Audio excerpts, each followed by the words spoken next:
is affecting your heart right now. She feels it, she's feeling it. So I appreciate being able to shake it out a little bit, because fuck, it's hard to co-create. Did anybody feel like uncertain? Like some sort of like, yeah, some people are kind of averse to dancing, just period, no, yeah, cool. There's a really cool thing about uncertainty I want to get back to, but there's like, I'm being graded, and my thesis is on the interconnections of mental health, yogic philosophy, and oh my God, I forgot about, how could you forget that there's these beautiful people, queer theory. So, if anybody actually, Amanda Palmer, one of my favorite queers, taught me the art of asking. Could you just, apparently if you push this button, it'll flip. I'm bad at doing multiple things at once. And it's like every 30 seconds, once a minute, there's like some really pretty queer faces we could stare at while I try to tell you about interconnection. So, I had a lot to fucking say about this, right? We've spent how many years here learning about the neuroscience of connection, learning about how developmental psychology teaches us the importance of developing a healthy and whole ego, and then humanistic psychology tells us how important reflection is, how important, Toby mentioned that relationship between client and therapist. What we're doing is really seeing somebody. And as I was writing, it's like, God damn, I got a whole fucking book here. Guess what? Dan Siegel wrote the book. I found it like on Monday. So I haven't read it yet, but I know it's fucking awesome because I did read The Neurobiology of We. And that's where I pulled a lot of my concepts from. Dan Siegel is a clinical professor of psychiatry at UCLA. It's not just us at Naropa. UCLA, they are proving what we are learning through wisdom traditions. So, what he was missing though, this current conversation includes queer people. As much as I don't want to have that conversation, it's just relevant. So, to talk about this in the now is to talk about, dude, we have a whole community of people that somehow are already dropping the storyline, allowing authenticity to come through, to like just born into somehow. So Dan goes into, I'm gonna try to not go too far into quantum physics because I fucking love it and it's a rabbit hole, but it is a wonderful way to scientifically describe what is happening when we sit in the meditative experience, and queer people are showing us that every day, because to be queer theory intentionally has no definitional properties. Queer people understand that the moment you create something, it changes. The moment you put something out there, the minute I'm speaking these words, my brain is like 1 million places at once, like, you got a different body and you got a different body, what language would best describe this for this particular human? We can't know, it's always a yes and, there's always more to say, there's always a new way to put it. We have so many different wisdom traditions that are pointing us all to the same fact that there is indeed a groundlessness to all being though, and that's where the creativity emerges, and that's what queer people just happen to inherently be a little bit more in touch with. So, I love this queer person. Modern culture is currently telling us that the self is just this body, like we're just sticking to this weird center of sensation, and it's not true. We're all on this transformative journey together, and we're all realizing, to be cliche about it, yeah, it's not that we're alone. We are all one. Fucking Naropa. But science, if we go back to quantum mechanics, we're realizing that emergent factor.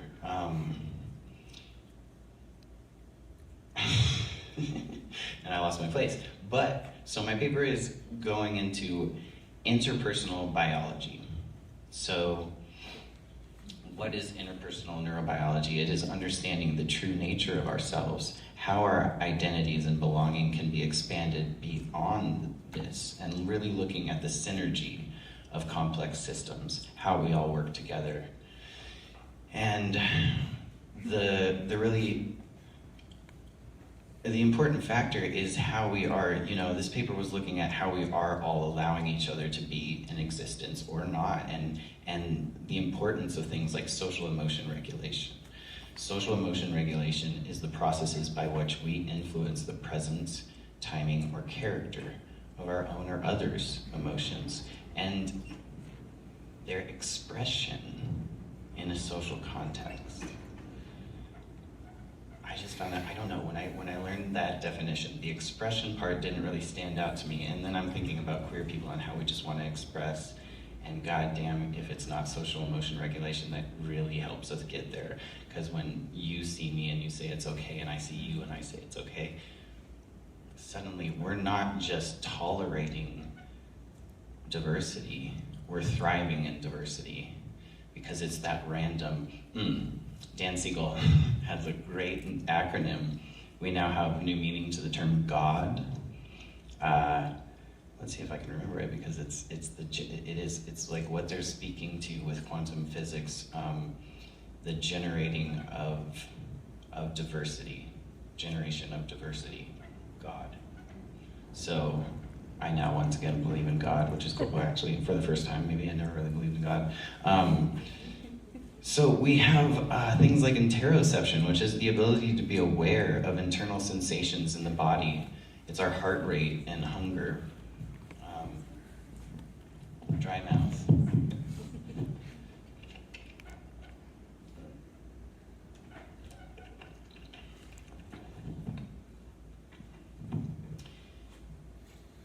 And we're coming through,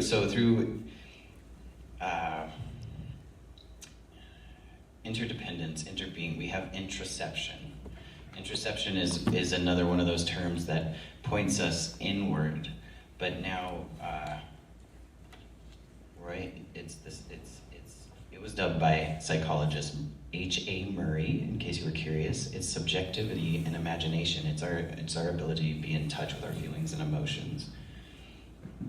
Interdependence, on the other hand, we're all pretty familiar with interdependence, right? Like how complex systems are linked. We have the differentiated yet linked components of all complex system. And interconnection is the concept of that betweenness, So it's not the you and it's not the me, but it's the between, and that's what creates this interconnection. Intra-connection is a new term that Siegel has come up with for the fact that not only is that true, but we do have the shared,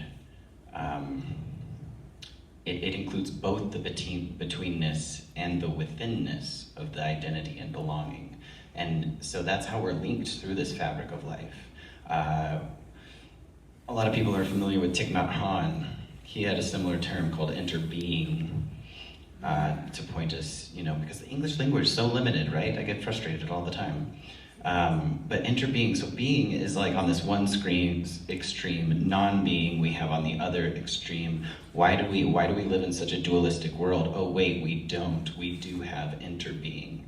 And that's the space where everything is emerging together and co-creating.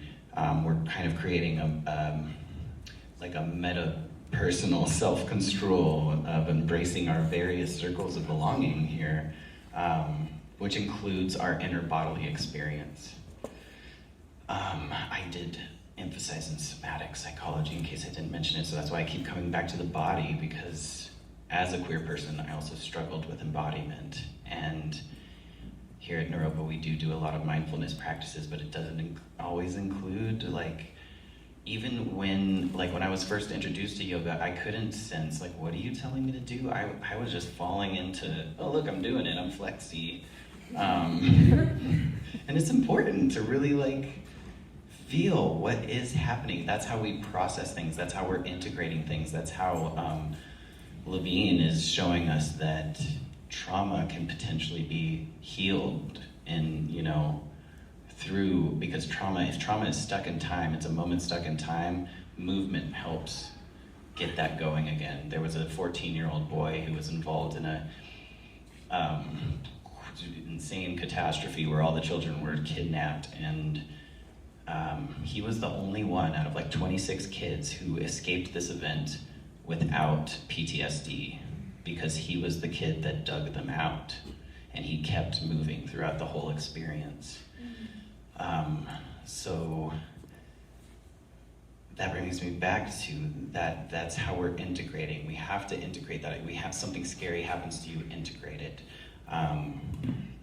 Neural integration is how we're focusing all of these differentiation areas and then integrating them together so our relationships can become more compassionate. We're intentionally promoting health across many aspects of our lives when we help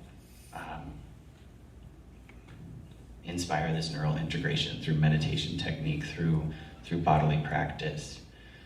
And so that's, that's it. I've got interpersonal attunement, and we want to talk about how it's another term for how we're all trying to get in touch with ourselves when we can share that self-compassion first, right? Here at Naropa, we also have a class based on Maitri. If you do loving kindness meditation, often I think every student I came into contact with first, we would direct it outwards because it's so hard to just give yourself self-love. And we're slowly all here together to learn how to love ourselves first, so that we can then take it out into the world and freaking be someone badass like Ashniko. Because changing how you respond to the world is often as good as changing the world.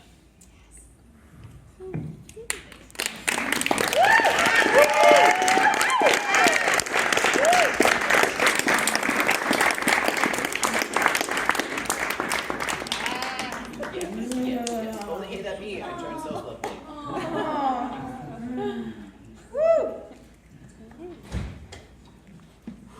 Love you.